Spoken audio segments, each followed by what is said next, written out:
la célula suya, ¿vale?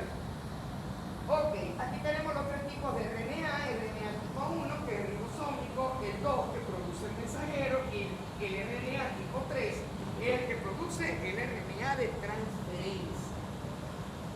Nucleolo. El nucleolo es una estructura que no tiene membrana, que se tiñe intensamente y que está dentro de él. Participa en la síntesis del RNA ribosómico y en el ensamblaje de las unidades ribosómicas. Dale. Aquí tenemos lo que les estaba explicando, bioquímica. En bioquímica, por ejemplo, que tenemos esto, es una base nitrogenada, que es la adenina. Adenina, miren que está formada por nucleótidos. Tiene la base nitrogenada, tiene un azúcar, esto es un azúcar, ¿ok? Y estos son los fosfatos. Entonces aquí tenemos un fosfato, adenina. La adenina es la base del adenosin trifosfato, del ATP. Si tiene 3 fosfatos, es ATP. Si tiene 2 fosfatos, es ADP. Y si tiene un fosfato, es AMP. Entonces la adenina es la base del ATP. Aquí tenemos el T, que es la timina. ¿Okay? También la timina podemos tener timidin trifosfato, timidin difosfato y timidin monofosfato, pero se utiliza muy poco. ¿Cuáles son las dos bases fuertes que se utilizan en el organismo para obtener energía? La principal, ATP. La segunda, GTP. Y empezamos con la proteína G. Se une GTP, se une GDP. ¿Ok? Bien. Luego tenemos la guanina.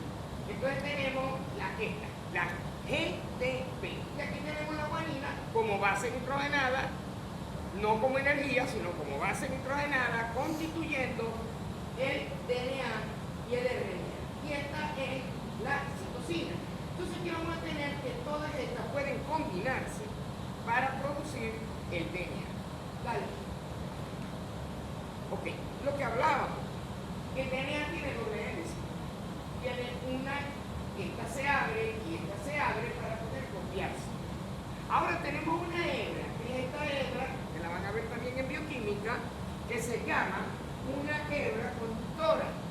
Entonces esta hebra va copiando y va A, T, C, E, C, E, A, T, C, E, C, E. Y ahí te voy para adelante. Machete. Pero el menor de todo esto. Estaba al revés. ¿Por qué estaba a la derecha? Porque va aquí, ¿ves? Mira, en dirección 3', 5'. Y ella se forma 5', 3'. O sea, es una hebra que se llama, esta que está aquí, es la hebra conductora o continua. Va copiando y pegando y copiando. Pero esta pobre cristiana va al revés. Entonces va así. Separa. Citosina, adenina, porque va al revés. Y como va al revés y va tan lenta, la llamamos hebra retardada. Porque se tarda mucho. ¿Sí? Pero se forman estos pedacitos que ella va copiando y va haciendo pausa. Ve a ver, no me vaya a caer, porque voy de espalda. ¿Entendéis? Y entonces va ella, cuidado, no me caiga. Y estos pedacitos se llaman, miren, aquí están fragmentos de Okazaki. ¿Por qué? Yo lo descubrí Okazaki. Entonces Okazaki descubre estos pedacitos y dice, no, mira, una hebra se copia continua, pero la otra hebra se copia retardada, porque se copia en pedacitos, que se llaman fragmentos de Okazaki. Y entonces viene una proteína, una ligasa, y viene y pega este, pega este, pega este, pega este, y los une y hace una hebra, otra vez, pareja sin estos pedacitos de hebra. ¿Ok? Para que vamos a tener que esta hebra más esta hebra, que es lo que va a tener la célula hija, que se originó de la célula madre, de la duplicación del DNA. Este DNA se está duplicando. ¿Ok? Ahora bien, dale, Miguel. Aquí vemos como la RNA polimerasa va pegando, haciendo los pedazos. Dale. Pero lo va pegando mientras va quedando el espacio, o sea, queda el espacio y él va pegando. En este caso, todo depende. Si estamos copiando todo el DNA, porque vamos a hacer una célula hija y tiene que tener todo el DNA, tiene que ser continuo todo. Pero si lo que queremos es un pedazo del DNA, porque vamos a hacer una proteína, ahí no. Porque acuérdense que les dije que el RNA tiene una sola hebra.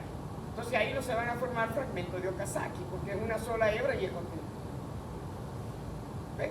Una cosa es duplicar el DNA, porque necesitáis para hacer una célula hija, y otra cosa es hacer una síntesis proteica. Cuando vos vas a sintetizar una proteína, necesitáis solamente producir RNA mensajero. ¿Qué hace el RNA mensajero? Lleva el mensaje del núcleo hasta el citoplasma para que pueda leerse. Ya vamos a ver eso. Entonces, citosina, guanina, timina, adenina. Dale. Los nucleótidos, ya te lo dijimos, son moléculas compuestas por una base nitrogenada, un azúcar y un fosfato. Ajá. Esto ya lo vimos. Dale. Dale. Código genético. El código genético es degenerado. ¿Por qué decimos que el código genético es degenerado? Es degenerado porque cada aminoácido tiene varias combinaciones. Y fíjense que tiene 3 bases nitrogenadas. ¿Cómo se llaman estas bases nitrogenadas? Estas bases nitrogenadas se llaman codones, no condones. No.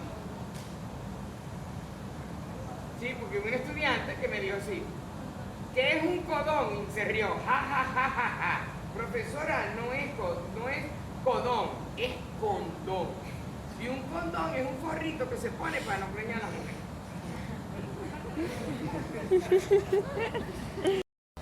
Es el examen.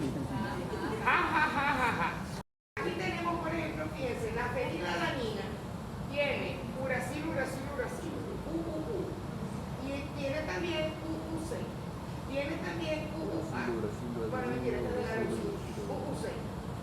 La serina tiene 4, UCU, UCC, UCA, UCG, etc.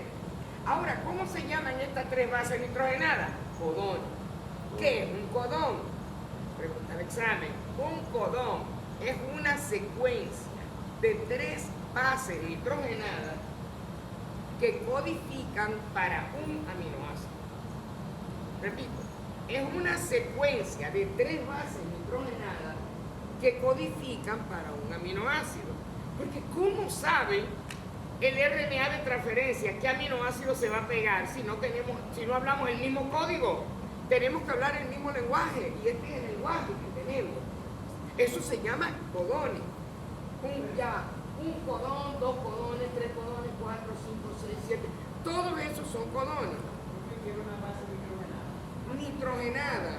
La adenina, la guanina, la timina, citosina y uracilo. Esas son las 5 bases nitrogenadas que conforman el RNA y el DNA. Eso es una base nitrogenada. Una pregunta, ¿eso lo va a poner en el examen? ¿Qué? Esta parte sí. El cuadro. No, el cuadro. El código genético. No, eso no se lo aprende nadie. Eso te lo pusieron a vos en bachillerato. No, o sea, Lo tienen que que tiene que saber que aprender un codón, es tienen el que cambio. saber. ¿Qué tienen que aprender ustedes? Perdón. Yo no les voy a preguntar aminoácidos, tal, pues se supone en teoría. En teoría ustedes lo saben. En teoría. A ver, ¿entendéis? Eso es bioquímica, por Dios, eso es histología. Solo que yo no puedo explicar síntesis proteica si ustedes no manejan todo eso. Irán a entender el bien como la 3 de la tarde. Entonces no entienden, no van a entender. Entonces, pero eso lo deberían saber, o lo deberían ver ustedes. Cuando yo daba el curso introductorio de esta facultad, yo explicaba todo eso antes de que el muchacho ingresara a la facultad. Eso es un curso introductorio. Y los ponía todos derechitos, los nivelaba todos. ¿Sí? Pero eso lo eliminaron. Estos son los código codones. genético. El proyecto Genoma Humano está basado en esto, en encontrar todos los codones que conforman el DNA del ser humano. Todos los codones. Entonces, ese es el proyecto que tiene años, Genoma Humano. Ahora, dale a la siguiente, miren. Etapa de la síntesis proteica. Esto es para que ustedes lo lean, pero lo que les voy a explicar es lo mismo que está ahí descrito.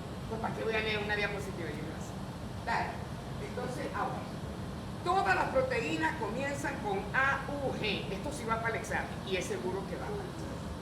Entonces, ahora viene síntesis proteica. ¿Por qué? Porque la síntesis proteica es la función del retículo endoplasmático rugoso y es la función de los ribosomas y es parte de la función de Golgi. Entonces hay que dar. Cuando sale el RNA, vienen codones. Esto es un codón, esto es un codón, esto es un codón, esto es un codón, etc. Entonces, tenemos a esta subunidad menor del ribosoma que tiene tres sitios. Sitio E, P, A. Aquí no aparece el sitio E. Porque cuando escribieron el libro ese, que es el mejor que tenemos, todavía no habían hablado tan frecuentemente del sitio E.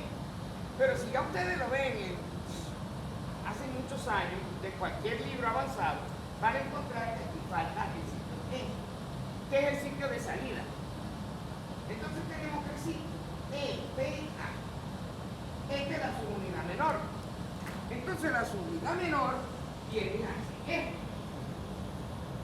Aquí tenemos pedacitos de 3 en 3. 3, 3, 3. Y ella, la subunidad menor, va dando pasitos. Y lee se pega. Este no es AUG, que codifica para la metionina. Es el primer aminoácido. Este no es AUG. Y la subunidad menor sigue hasta que dice, este es el AUG. Aquí va a comenzar la proteína. Aquí va a arrancar este proceso. Entonces viene ella, muy inteligentemente, se posiciona en el sitio P. ¿Para qué? Para dejar libre el sitio A para el siguiente RNA de transferencia. Cuando ella llega aquí, en el sitio AUG, viene el RNA de transferencia, que está en verde, que el nombre lo indica, que es transferir, llevar de aquí para acá. Entonces el RNA de transferencia, hay 20 aminoácidos, por tanto hay 20 RNA de transferencia, porque cada RNA de transferencia viene cargando con el aminoácido de él. Entonces aquí está metionina, esta es metionina, y tenemos un RNA de transferencia con el aminoácido metionina, cuyo brazo anticodón, que es este brazo del fondo, coincide perfectamente con el codón. Cuando se pone él aquí, el brazo anticodón del de transferencia coincide con el codón que tiene el RNA mensajero. Ahora tenemos unión mensajero, codón del mensajero, anticodón del de transferencia. Se pegan y ya tenemos el primer aminoácido. Ahora la subunidad mayor la ve y le dice, ay, ¿usted qué onda? No, que aquí estamos, entonces yo me pego con usted. Y viene la subunidad mayor, que ven así esa grandotota que está arriba, y se pega y ¡brac! Ahora tenemos. ¿Qué pasó? Ahora viene el sitio de inicio.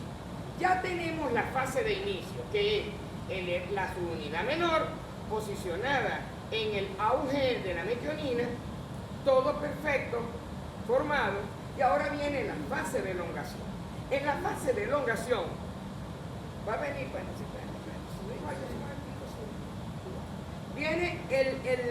va a venir ahora el RNA de transferencia que sigue, ¿ok?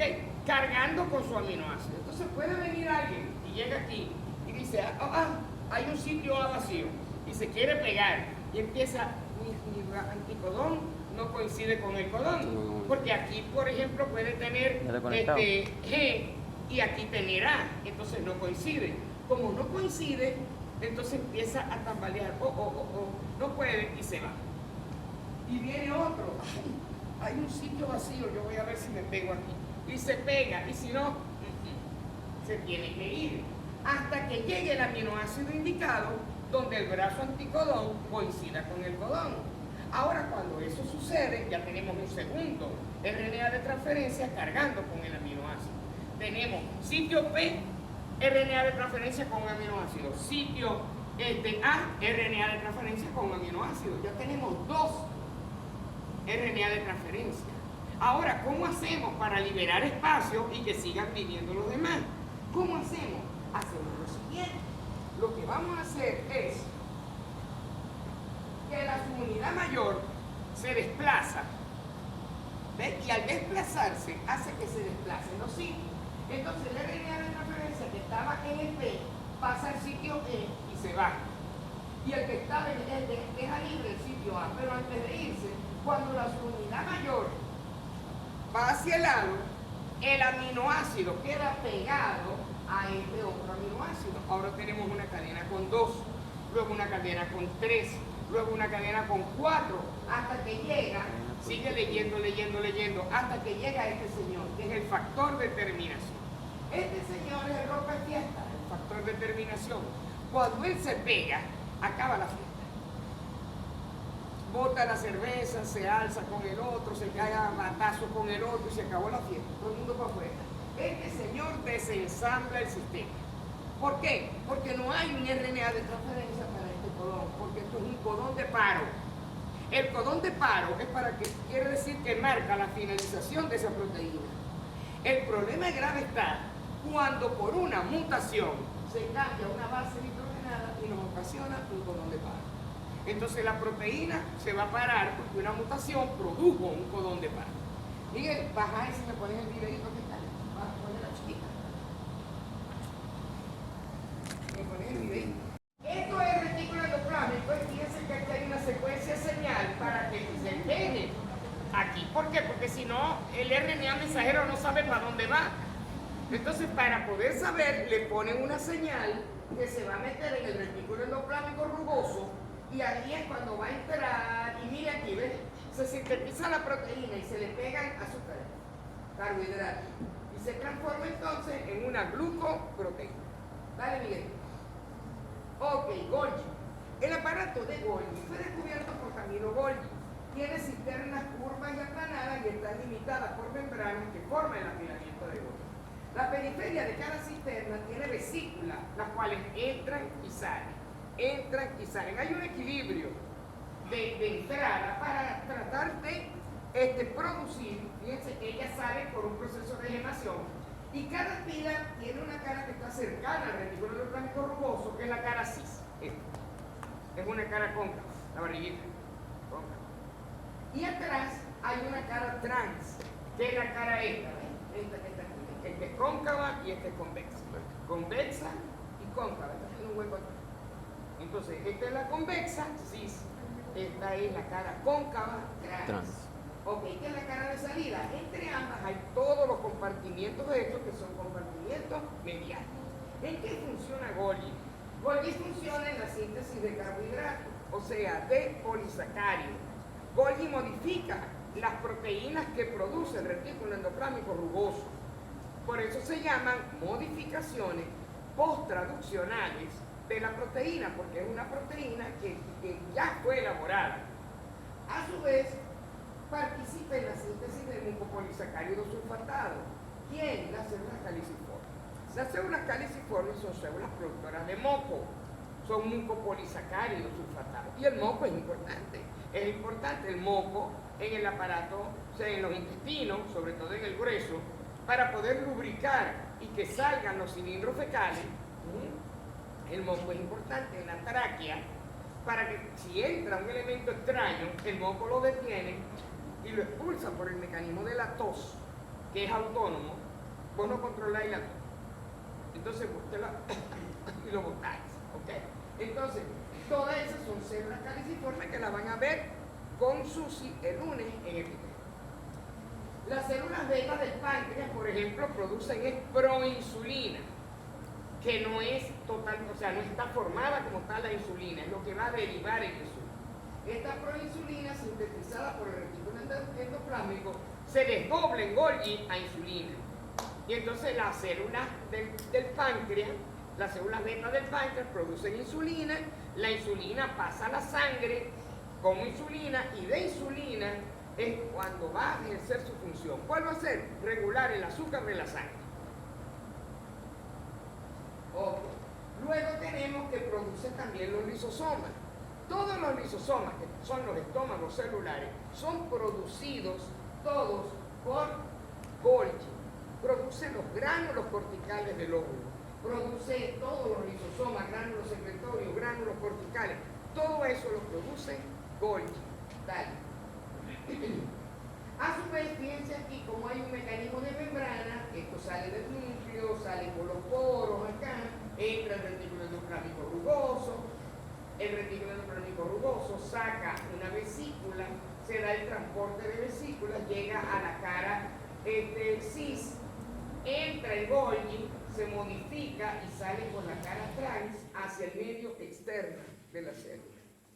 Y se va hacia afuera o se queda metido allí esperando el momento indicado para dar el proceso. Dale. Ok, estas son las funciones de Golgi, ya las vimos. Dale.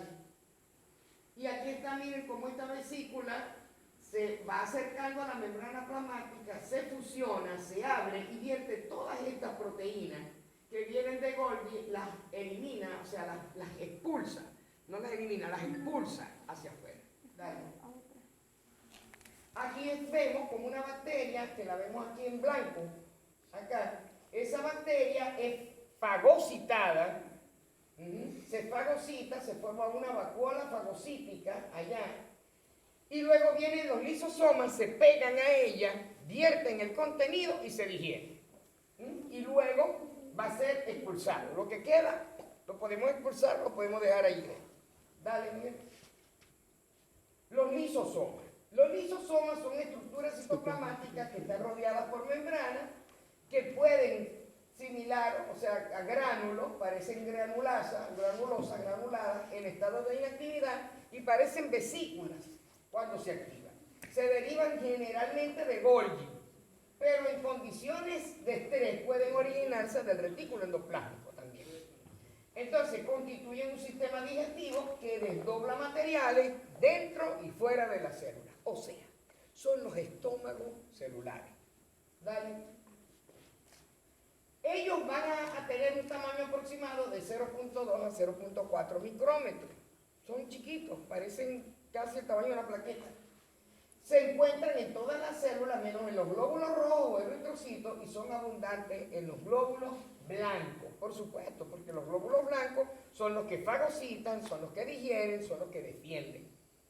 Entonces, contienen enzimas hidrolíticas como proteasa, que lo que hace es romper las proteínas, nucleasa, que rompe los ácidos nucleicos, peroxidasa, que rompe el peróxido de hidrógeno. Cuando usted tiene una herida y usted se coloca peróxido de hidrógeno o agua oxigenada, el peróxido de hidrógeno, ¿sí?, tiene la fórmula H2O2 y el agua es H2O. Quiere decir que la diferencia es que el agua tiene un solo oxígeno y este tiene dos oxígenos. Cuando usted tiene una herida y se coloca agua oxigenada, su tejido tiene peroxidasa. ¿Y qué va a hacer la peroxidasa? Rompe el peróxido de hidrógeno y produce agua y produce oxígeno. ¿Cómo ven ustedes el oxígeno? En burbuja. Usted ve que se forma un espumero cuando usted coloca agua oxigenada. Y ese espumero que se produce, ese espuma, es el oxígeno que se está liberando cuando se rompe el H2O2 y se forma agua más oxígeno. Pues los radicales oxígenos son tóxicos para las bacterias. Ellas no soportan los radicales oxígenos y se mueren.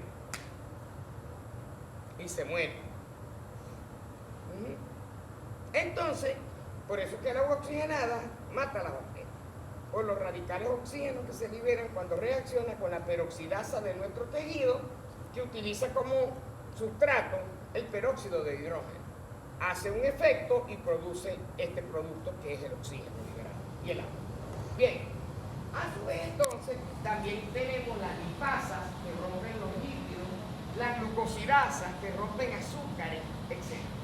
O sea, los lisosomas tienen cualquier cantidad de asas presentes en su estructura para poder eliminar los elementos extraños de la célula. Ellos se dividen en primarios, que están en estado inactivo, los secundarios, cuando están en actividad, y hayan fagocitado un cuerpo rodeado por membrana. Luego de la digestión, las sustancias nutritivas pasan a través de la membrana del lisosoma. Dale la siguiente, que estoy hablando lo mismo. Ok, los lisosomas post-mortem del paciente se rompen y se produce la autólisis celular. O sea, usted cuando se muere, no se lo comen los gusanos. A usted se lo comen los gusanos si la mosca puso huevecillos y salieron los gusanos para luego transformarse en más moscas. ¿sí? Pero si no, a usted no le va a pasar eso. ¿Qué le va a pasar a usted? Los lisosomas se rompen, liberan todas esas enzimas y esas enzimas van a producir una autólisis celular. Nosotros nos destruimos por autólisis celular. ¿Por qué auto? Porque nos estamos destruyendo a nosotros mismos. Es una autólisis celular. Cuando usted se muera, a usted no se lo van a comer los gusanos, usted se va a destruir por autólisis celular. Y a las 24 horas usted va a tener una cantidad de líquido en su organismo porque los órganos se licúan. Ese proceso se llama licuefacción. Y usted se va a licuar. Y va a empezar el muerto a botar por los emuntorios, si no le meten un algodón, aquí líquido por aquí, líquido por aquí, líquido por todos lados. Dale, mamá. No, bueno, si la semana que viene, pero ya finalizar. Hey. No, sí. Sí, no, mañana sí. Mañana me equivoco con Miguel, aunque yo también vengo. Yo creo que sí, porque yo me voy el sábado.